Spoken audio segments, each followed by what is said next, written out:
Okay, if you haven't seen my other video, I got quite a few people commenting on it. This is my XT3. I had a 50 to 140 2.8 on it. You can see the lens right here. It was destroyed by this little kid. It was on a tripod.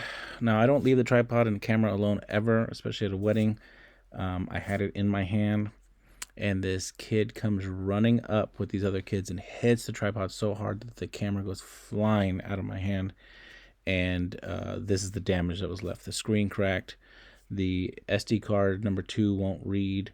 The trigger, the always do it. The focus button didn't work anymore, and so I had to debate. What am I gonna do? Okay, so I had to debate. What am I gonna do? XH1 was a good camera. It's a solid camera. It's a tank. But the autofocus was not good, especially in low light. I've showed multiple times where I try to take a picture, if you watch other videos, and the low light capability on XH1 is no good. The autofocus messed up one time. I thought I had it right.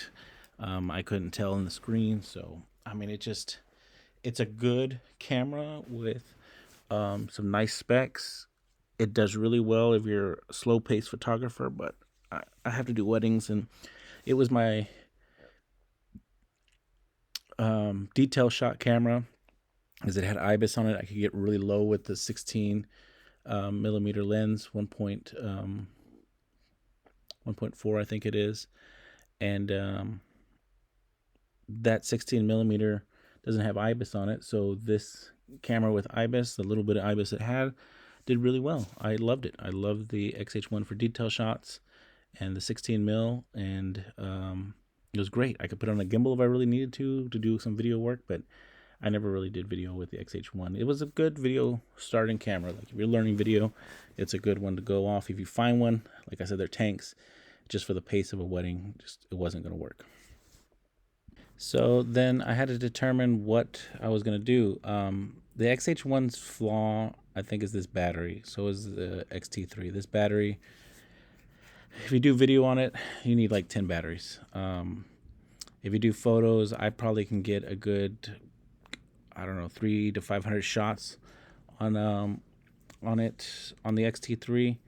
This is the original camera. I haven't gotten it back yet from the shop. I went through the whole thing with the insurance and everything, but this is exactly the combination that broke. XT3, 55 to 140, 2.8. I love this camera. I love this lens combo. I have an actual battery grip with it that makes it a lot better, a lot beefier.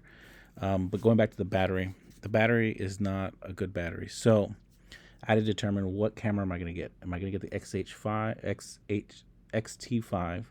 XH2/S? Which one of the three? And I played with all three of them. I finally got the XT5, and I was literally gonna be like, you know what? Let me trade in the XH1.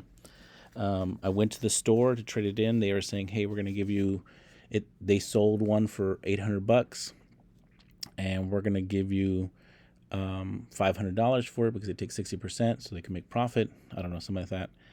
And I said, cool. They didn't have the XT5 just yet. I had played with it for about a week, not even, maybe 3 days, 4 days. The XH2S, I played with it at a wedding. I borrowed it from a friend. XH2, I used for about 2 weeks at a couple of shoots. So if you've gone through some of my other ones, you'll see them. I don't really point them out. They're hit and miss. I take my camera out and play with it a little bit.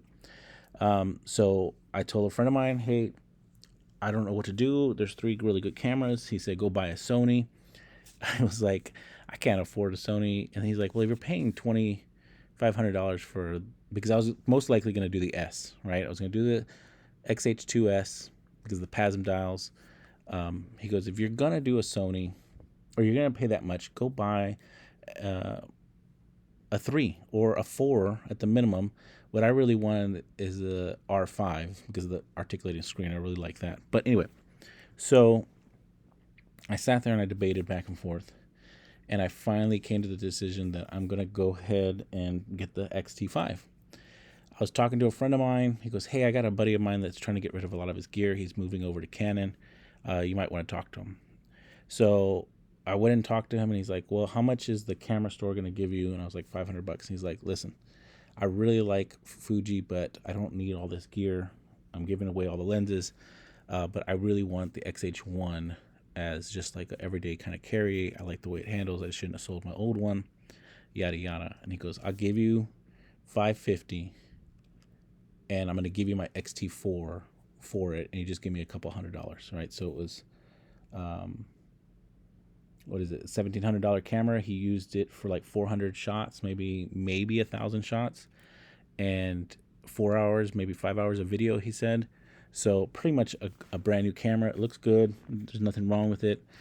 And I kind of went back and forth, and I was like, I don't know what to do. And so he's like, come on, man, just do it. If you don't like it, bring it back to me. You can go to the camera store and, put $1,000 down on XT5.